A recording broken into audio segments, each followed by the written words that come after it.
நூருல் ஹுதா.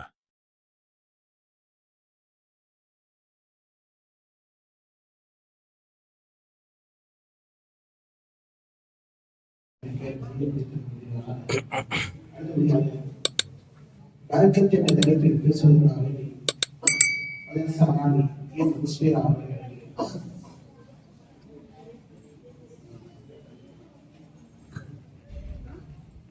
السلام عليكم ورحمة الله وبركاته. وعليكم السلام ورحمة الله وبركاته. نحمده ونصلي على رسوله الكريم. أما بعد أعوذ بالله من الشيطان الرجيم. بسم الله الرحمن الرحيم. நாம் பேச வந்த தலைப்பு பரக்கத். இன்று நாம் 21ஆம் நூற்றாண்டில் வாழ்ந்து கொண்டிருக்கிறோம். கடந்த காலங்களை விட இந்த காலம் பொருளாதாரத்திலும் தொழில்நுட்பங்களிலும் அறிவியலிலும் விஞ்ஞானத்திலும் இன்னும் பிற மனித வாழ்வின் அனைத்து வசதி வாய்ப்புகளிலும் கடந்த காலத்து மனிதனின் சிந்தனையில் கூட உதிக்காத பல்வேறு முன்னேற்றங்களும் வளர்ச்சிகளும் ஏற்பட்டுவிட்ட காலம் இது. ஒரு நேரம் அதை வைத்து உணவிற்காக அல்லும் பகலும் கஷ்டப்பட்டு உழைத்து காலங்கள் கடந்து இப்போது இதை சாப்பிடுவதா இதை எடுப்பதா என்று பேசுகின்ற அளவுக்கு பலதப்பட்ட உணவுகள் பரிமாறப்படுகிறது. ஆனால் இத்தனை முன்னேற்றங்களும் இத்தனை வளர்ச்சிகளும் இத்தனை வளர்களும் காலத்தவர்களை விட இக்காலத்தவர்களுக்கு மனநிறைவை தருகின்றன என்றால் இல்லை என்றுதான் சொல்ல வேண்டும். எந்த வசதி வாய்ப்புகளும் அமையப்போல அந்த மக்களுக்கு இருந்து ஒரு பாதி அளவுக்கு கூட எல்லா பலன்களும் பெற்றுக்கொண்டிருக்கின்ற நமக்கு இல்லை என்பதுதான் உண்மை. கை நிறைய வருமானம் பார்க்கின்ற ஒருவரை அழைத்து உங்கள் வாழ்க்கை எப்படி போகிறது என்று கேட்டால் ஏதோ போகிறது என்று சொல்வார்கள். காரணம் சிந்தித்து பார்த்தால் நமக்கு கிடைக்கின்ற ஒரே பதில் நபி ஸல்லல்லாஹு அலைஹி வஸல்லம் அவர்களும் சஹாபாக்களும் அனைத்து நபிமார்களும் எந்த பரக்கத்தை கேட்டார்களோ ஆசைப்பட்டார்களோ அந்த பரக்கத்தை நாம் வாழ்வில் பெற்றுக்கொள்ளவில்லை.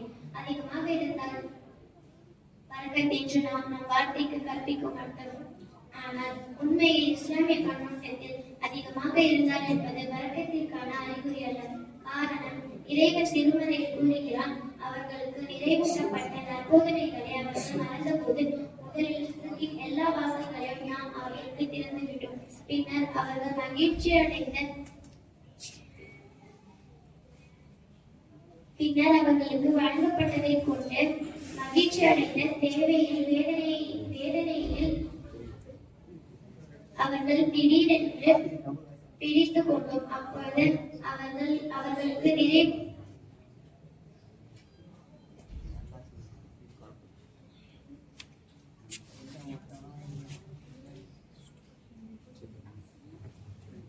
நம்பிக்கை இழந்தவனாக ஆகிவிட்டான் என்று குர்ஆனில் அல்லாஹ் சொல்கிறான். ரிஸ்க் அதிகமாக கிடைப்பது தேவையின் அடையாளமாக கூட இருக்கலாம் என்று இந்த ஆயத் நமக்கு உணர்த்துகிறது.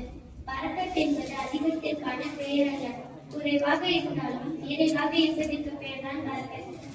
குறைவான வருமானம் கிடைத்தாலும் வாழ்க்கையின் எல்லா தேவைகளும் அதன் மூலம் பூர்த்தியானால் அது வருமானத்தின் பரக்கத்.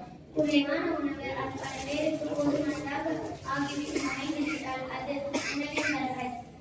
குறைவான நேரத்தில் அதிகமாக காரியங்கள் நடைபெற்றால் அது நேரத்தின் பரக்கத். ஒரு மகன் இருந்தாலும் நமது வேலையெல்லாம் அவர் மூலம் பூர்த்தியானால் அது குழந்தை குணத்தின் பரக்கத். குறைவான ஆயுட்காலமாக இருந்தாலும் இளைய சாதனை அதன் மூலம் புரிய முடிந்தால் அது ஆயுட்காலத்தின் பரக்கத். அஸ்ஸலாமு அலைக்கும் வரஹ்மத்துல்லாஹி வபரகாத்துஹு. வஅலைக்கும் ஸலாம் வரஹ்மத்துல்லாஹி வபரகாத்துஹு.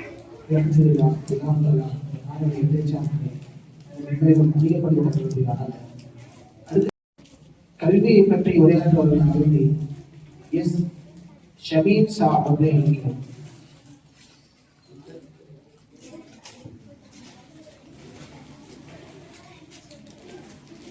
السلام عليكم ورحمة الله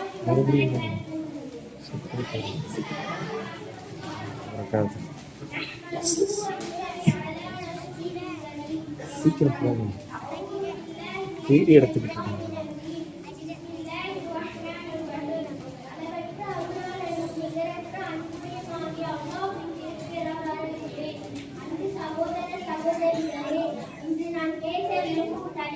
இஸ்லாமிய கல்வி. இஸ்லாமிய பார்வையில் கல்வி மனித வாழ்வின் மிக முக்கியமான அம்சமாகும்.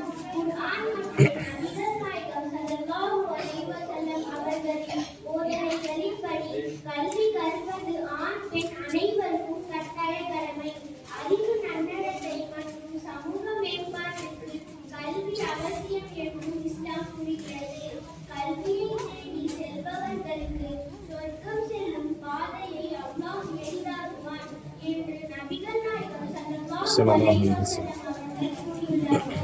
கல்வி இறை நம்பிக்கையின் அடிப்படையாகும். பயனுள்ள கல்வி மூலம் சரியான வழியில் சென்று இவ்வுலகிலும் மறுமையிலும் வெற்றியும் மகிழ்ச்சியும் அடையலாம். நபிகள் நாயகம் ஸல்லல்லாஹு அலைஹி வஸல்லம் அவர்கள் பெண்கள் கல்வி கற்க இருக்கிறார்கள். திருக்குர்ஆன் முதல் வசனமே உணவுகிறார்கள் என கூறுகிறது. தானும் கற்று மற்றவர்களுக்கும் கற்றுக் கொடுப்பவரே மிக சிறந்தவர். ஆகையால் கல்வி போதகர் சிறந்தவர்கள் என்று நபிகள் நாயகம் ஸல்லல்லாஹு அலைஹி வஸல்லம் அவர்கள் கூறுகிறார்கள். முதல் மனிதர் ஆதம் அலைஹிஸ்ஸலாம் அவர்களை அல்லாஹ் படைத்தவுடன் மலக்குகளை அவருக்கு சஜ்தா செய்ய வைத்தது கல்வியின் ஆதாரமான திருக்குர்ஆன் ஆகும். கல்வியோடு மார்க்க ஒழுக்கம் சார்ந்த பாடமும் கற்பிக்கப்பட வேண்டும். கல்வியில் உலக கல்வி என்றும் மார்க்க கல்வி என்றும் எந்த பிரிவும் கிடையாது. நபிகள் நாயகம் ஸல்லல்லாஹு அலைஹி வஸல்லம் அவர்கள் பெண்கள் கல்வி நபி ஸல்லல்லாஹு அலைஹி வஸல்லம் அவர்கள் இறைவனிடம் பயனற்ற கல்வியை விட்டும் பாதுகாப்பு தேடினார்கள். கல்வி இல்லாமல் இஸ்லாம் இல்லை. கல்வியின் மூல ஆதாரம் திருக்குர்ஆன் தான். அளவிலா கருணை என்ற இறைவன் இந்த குர்ஆனை கற்றுத் தந்தார். இறைவன் நமக்கு அளித்த அருட்கொடைகளின் மிகப்பெரும் அருட்கொடை கல்வியாகும். கல்வி என்பது மனிதனை மனிதனாக வளர்ச்சி பெற்றவனாக அவனை மாற்ற வேண்டும். அவனுடைய ஆளுமையை வெளிக்கொண்டு வர வேண்டும். பொருள் சம்பாதிப்பதை மட்டும் குறிக்கோளாக கொண்ட கல்வியாக இருக்கக்கூடாது. நாம் கற்கும் கல்வி ஈமானையும் அறிவையும் பெற்றுத்தர வேண்டும். அறிவு ஞானத்தை கட்டாயமாக பெற்றுக்கொள்ள வேண்டும் என்பதற்காக அதை பற்றி நபிகள் நாயகம் ஸல்லல்லாஹு அலைஹி வஸல்லம் அவர்கள் அதிகம் கூறியுள்ளார்கள். இரவின் ஒரு சிறு பகுதியில் கல்வி கற்பது இரவு முழுவதும் விழித்திருந்து இறைவணக்கம் புரிவதை விட சிறந்ததாகும் என நபிகள் நாயகம் ஸல்லல்லாஹு அலைஹி வஸல்லம் அவர்கள் கூறியுள்ளார்கள். அறிவை போதிப்பவர்களை இஸ்லாம் பாராட்டுகிறது. அவர்கள் அல்லாஹ்வுக்கு நெருக்கமானவர்கள். அவர்களுக்காக மலக்குகள் பிரார்த்திக்கின்றன. ஏனெனில் அவர்கள் மக்களை நல்வழிப்படுத்துகின்றனர். அவர்களை நரகத்தின் வேதனையில் இருந்து காப்பாற்றி விசாலமான சொர்க்கத்திற்கு அழைத்து செல்கின்றனர். கற்றுக் கொடுப்பது உயர்ந்த தர்மமாகவும் அமைந்து விடுகிறது. கல்வி கற்பவர்களுக்கு அதனை போதிப்பவர்களுக்கும் இஸ்லாம் உயர்ந்த கண்ணியத்தை வழங்குகின்றது. உலகில் சிறப்பான அந்தஸ்தையும் வறுமையின் அறிகுறியையும் வழங்குகின்றது. ஒரு மனிதனின் வாழ்க்கையில் வெவ்வேறு கல்வி அறிவு உதவுகிறது. சிறந்த கல்வியின் மூலம் ஒருவருக்கு வாழ்க்கை ஒழுக்கம் கிடைப்பதாக அமைகிறது. இந்த உலக வாழ்வின் நன்மை தீமைகளை பிரித்து அறியக்கூடிய ஞானத்தை கல்வி அறிவு வழங்குகின்றது. கண்ணியம் மிக்க வாழ்வையும் கடமை நிறைவேற்றும் பண்பையும் அறிவு அளிக்கின்றன. தான தர்மங்களில் சிறந்தது ஒரு முஸ்லிம் தானும் கல்வி கற்று பிறகு அதை தமது சகோதரி முஸ்லிமுக்கு கற்றுக் கொடுப்பதே ஆகும் என நபிகள் நாயகம் ஸல்லல்லாஹு அலைஹி வஸல்லம் அவர்கள் கூறியுள்ளார்கள். இஸ்லாம் பெண்களை அடிமையாக்கவில்லை. மாற்றமாக அவர்களை கல்வி, மரியாதை, திறமை, அறிவு மூலம் உயர்த்துகிறது. ஒரு பெண் கல்வியால் வளரும் போது குடும்பம் வளர்கிறது, நாடு முன்னேறுகிறது. இஸ்லாம் பெண்களுக்கு சுதந்திரமும் கௌரவமும் பரிசாக அளித்த மதம். எனவே நாமும் ஆர்வத்தோடு கல்வி கற்று அதன்படி செயல்பட்டு அதனை மற்றவர்களுக்கும் கற்பித்து இறைவனிடம் உயர்வை பெற முயற்சிப்போம். நண்பர்களே, கல்வியின் சிறப்பை நாம் அறிந்து கொள்வதோடு நாமும் சிறந்த கல்வியை கற்றுக்கொள்ள முன்வர வேண்டும். இதன் மூலம் இம்மையிலும் மறுமையிலும் நன்மைகள் பல பெறுவோம். ஆமீன். وآخر دعوانا أن الحمد لله رب العالمين. السلام عليكم ورحمة الله وبركاته. وعليكم السلام ورحمة الله.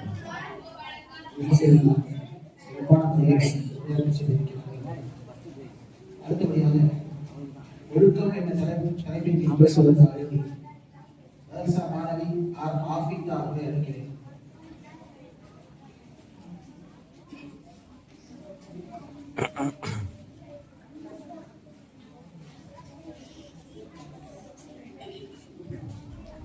السلام عليكم ورحمة الله وبركاته.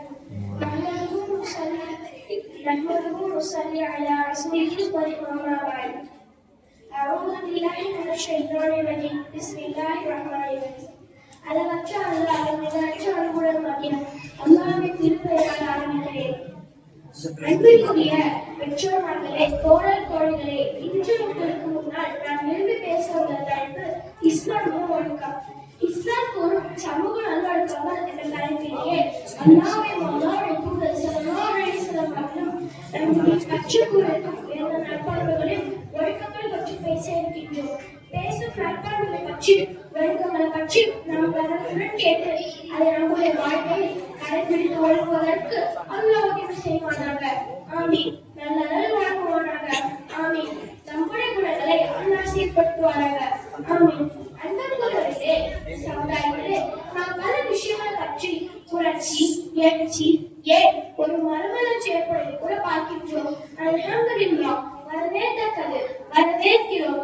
இஸ்லாம் எந்த அளவிற்கு கொள்கைகள், வணக்க வழிபாடுகள் இவற்றுக்கு முக்கியத்துவம் கொடுத்திருக்கின்றோ அதே அளவிற்கு அதை விட எவ்வித குறையும் இல்லாமல் இஸ்லாம் தனது ஒழுக்கங்களும் பண்புகளையும் சீர்படுத்திக் கொள்வதற்கு முஸ்லிம்களுக்கு அறிவுறுத்தி கூறுகிறது. கொள்கை, நோன்பு, ஜகாத், ஹஜ் மற்றும் கொள்கை சரியாகிவிட்டால் மற்றும் அவர் நாளை வரை முழுமையான வெற்றி அடைந்து கொள்ள முடியாது. மாறாக இஸ்லாமிய மார்க்கத்தின் மிக முக்கிய அம்சமான நல்லொழுக்கத்தை பற்றி தெரிந்து அந்த நல்லொழுக்கத்தை தனது வாழ்க்கையில் கடைபிடித்தால்தான் நாளை வறுமையில் அல்லாஹ்விடத்திலே அவர் முழுமையான வெற்றி அடைய முடியும். முஸ்லிம் அவர் எந்த சமூகத்தின் மத்தியில் வாழ்ந்தாலும் சரி, உலகத்தில் எந்த பகுதியில் வாழ்ந்தாலும் சரி, எந்த மொழி பேசுபவர்கள் மத்தியில் வாழ்ந்தாலும் சரி, என்ற நிலத்தை சேர்ந்தவர்கள் மத்தியில் வாழ்ந்தாலும் சரி, இஸ்லாமர்களுக்கு கற்றுக் கொண்டிருக்கும் நற்பண்புகளை கொண்டு அவர் மக்களிடம் தனித்து காணப்பட வேண்டும். இஸ்லாம் ஒரு முஸ்லிமிலே என்ன எதிர்பார்க்கின்றது என்று சொன்னால், இஸ்லாமிய ஒழுக்கங்களை பண்புகளை பின்பற்றி அவர் மக்களுக்கு மத்தியிலே தனித்து காணப்பட வேண்டும். ஒரு முஸ்லிம் பற்றி அடையாளம் கூறும்போது அவருடைய ஒழுக்கங்கள் அங்கே மின்ன வேண்டும். அவருடைய ஒழுக்கங்கள் பற்றி மக்கள் அங்கே திருத்திக் கொள்ள வேண்டும்.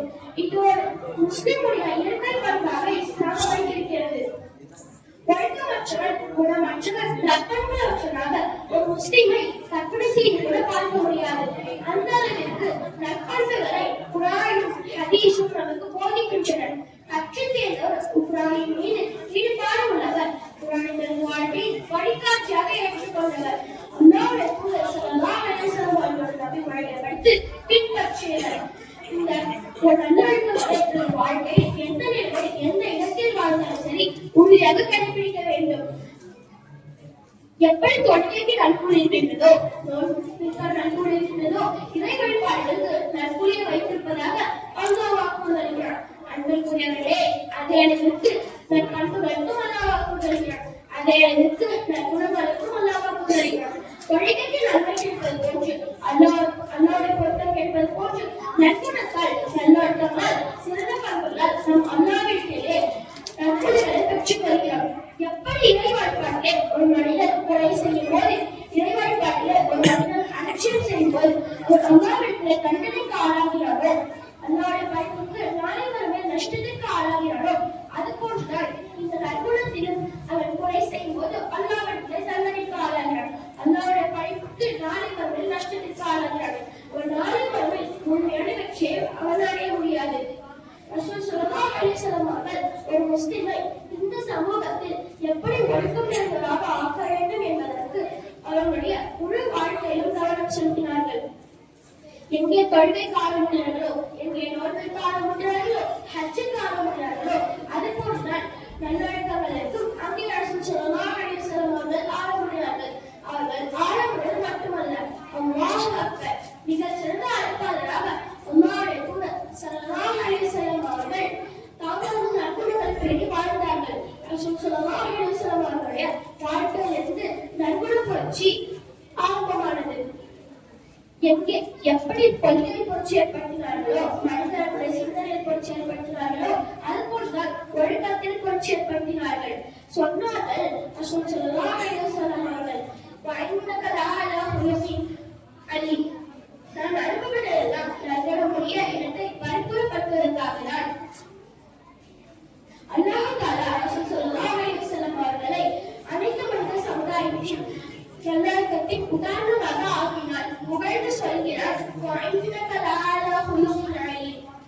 நபியே, நிச்சயமாக மிக மகத்தான மண்புடையவராக இருக்கிறேன்.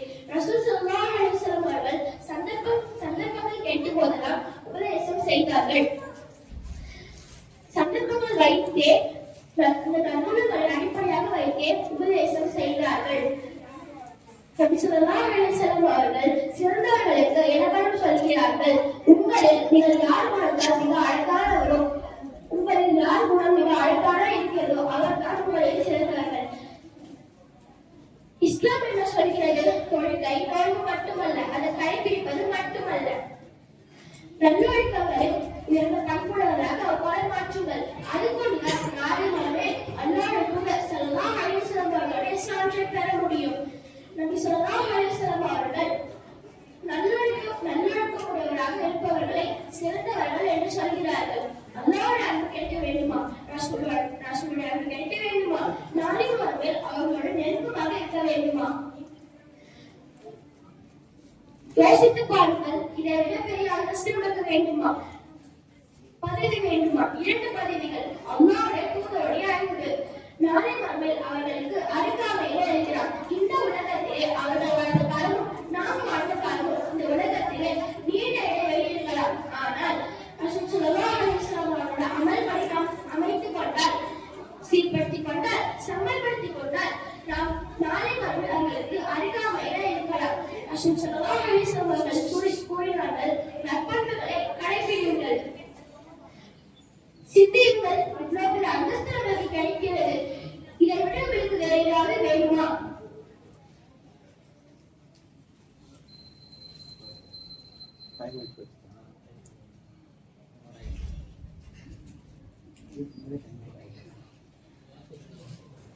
வாஹிர் தாவூனா அல்ஹம்துலில்லாஹி ரப்பில் ஆலமீன். அஸ்ஸலாமு அலைக்கும் வரஹ்மத்துல்லாஹி வபரகாத்துஹு. வ அலைக்கும் ஸலாம் فقد قال الله تعالى في القرآن الكريم والفرقان المجيد.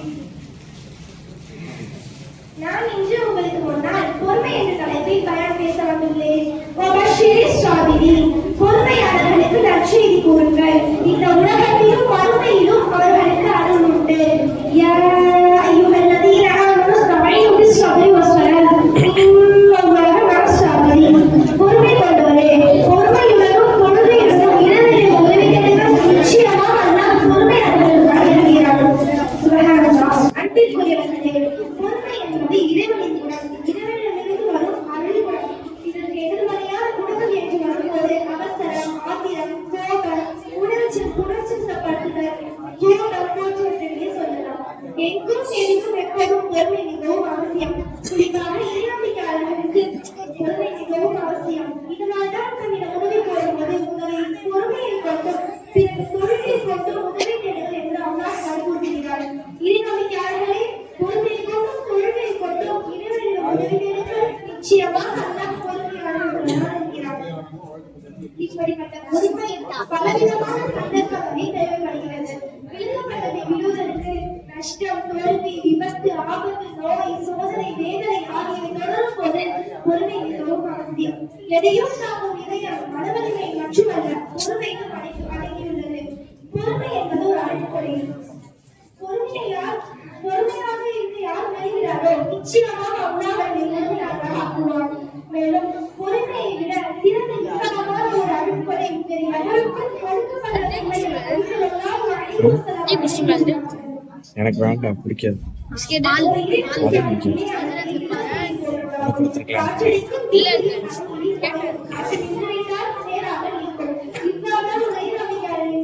இப்படி வைங்க.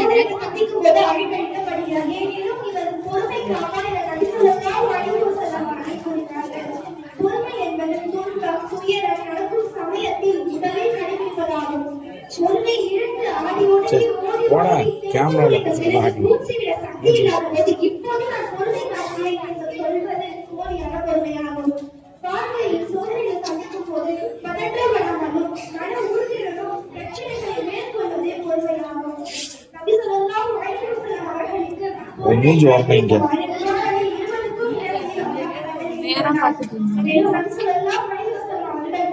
சோதனைகளையும் துயரங்களையும் சந்திக்கிறவரெல்லாம் அழகிய முறையில் பொறுமையை தாவும் கடைபிடித்து தமது தோழர்களையும் கடைபிடிக்க செய்கிறார்கள்.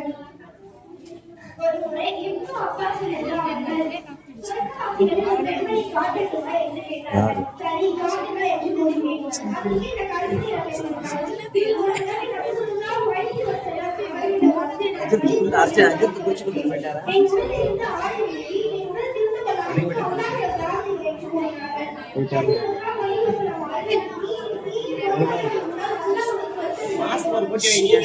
அவர்கள் அதற்கான பெண்மணி, நான் பொறுமையாகவே இருந்து விடுகிறேன், ஆயினும் கலந்து வந்து உடலில் உள்ள ஆடை விலகி இறந்து கொள்ளாமல் இருக்க அல்லாஹ்வை பிரார்த்திக்கிறேன் என்று கூறினார்கள். ரசூலுல்லாஹ் அலைஹி வஸல்லம் அவர்கள் அவ்வாறே பெண்மணிக்காக பிரார்த்தனை செய்தார்கள். இது போன்ற நோய் மற்றும் வறுமை மூலம் சோதனை சந்திக்கும் போது நோய்க்கு ஏற்பட்டுள்ள பகரமான உடல்நலத்தை அல்லது வேறு விதமான நன்மைகளை அல்லாஹ் வழங்குவான் என்ற நம்பிக்கையோடு இருக்க வேண்டும். நம்ம யாராவது அடித்தால் அல்லது திட்டினால் பொறுத்து கொள்கிறோமே, ஆனால் அல்லாஹ் நமக்கு கஷ்டத்தை கொடுத்தால் தன்னைத்தானே மாய்த்துக் கொள்கிறோம். இவ்வாறு செய்வதை நபி ஸல்லல்லாஹு அலைஹி வஸல்லம் அவர்கள் கண்டித்துள்ளார்கள். ஹசன் அல்-பஸ்ரி அவர்கள் கூறியதாவது, முன்னிருந்த பனு இஸ்ராயேல் மக்களிடையே ஒருவர் கொப்புளம் திறந்தியது. அந்த கொப்புளம் அவரை கொல்லப்படுத்தியது. அவரை கொல்லப்படுத்திய போது அவர் அம்பு கூட்டிலிருந்து ஒரு அம்பை எடுத்து கொப்புளத்தில் பாய்ச்சினார். பிறகு ரத்தம் வழிந்து ஓடியது. இந்நிலையில் அவர் வஃபாத்தானார். இன்னா லில்லாஹி வ இன்னா இலைஹி ராஜிஊன். அல்லாஹ் கூறுகிறார், என் அடியான் அவசரப்பட்டு தன்னை தானே அழித்துக் கொண்டான். இவன் மீது நான் சொர்க்கத்தை தடை செய்துவிட்டேன் என்று கூறினார்கள். கோபம் வரும்போது சகித்துக் கொள்ள வேண்டும். பொறுமை, நன்மை, பொக்கிஷம் அது அல்லாஹ் சமையான அதிகாரிகளுக்கு மட்டுமே வழங்குவார். இஸ்லாம் கூறும் இனிவான பொறுமையை நாம் அனைவரும் கடைபிடிக்கும். அஸ்ஸலாமு அலைக்கும் வரஹ்மத்துல்லாஹி வபரகாத்துஹு.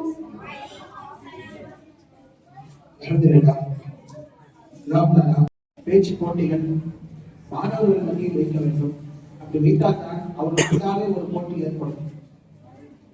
யார் இதில் முதல் வருகிறார்கள், இரண்டாவது வருகிறார்கள் என்று சொல்லி அதில் ஒரு ஆர்வம் என்பது ஏற்படும்.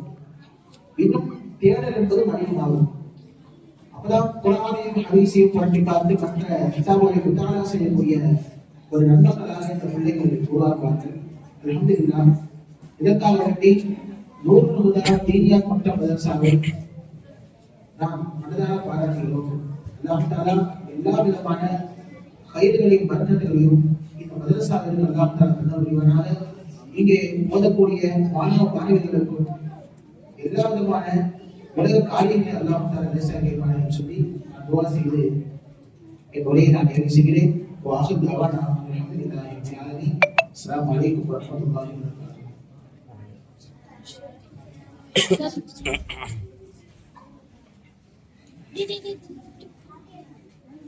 அடுத்தபடியாக சிறப்புரையாற்றுவதற்காக மௌலானா மௌலவி அல்-ஹாஃபிஸ் ஷபீர் அஹ்மதி ஹசரத் அவர்கள் இப்பொழுது நம்ம சிறப்புரையாற்றுவார்கள்.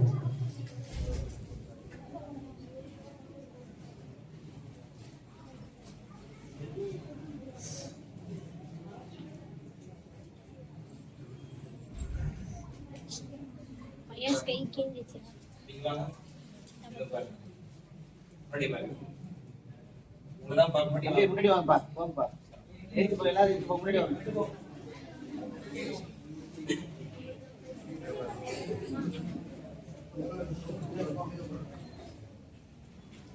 கஷ்டப்படாம கொஞ்சம் கிட்ட வர.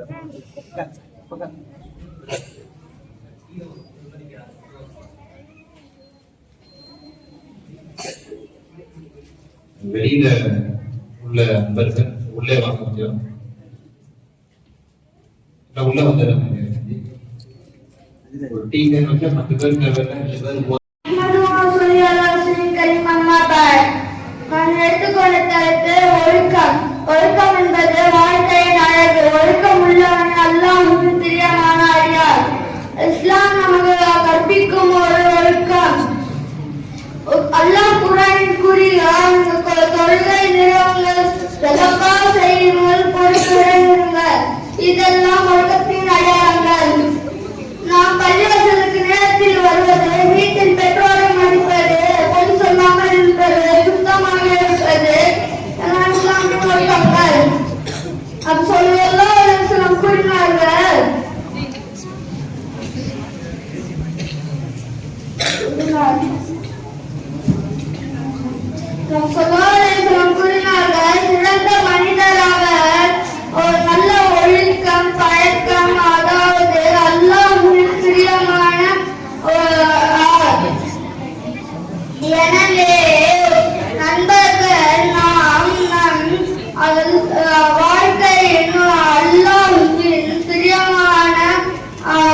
காசு வாங்கிட்டு போயிருக்கு. وآخر دعوانا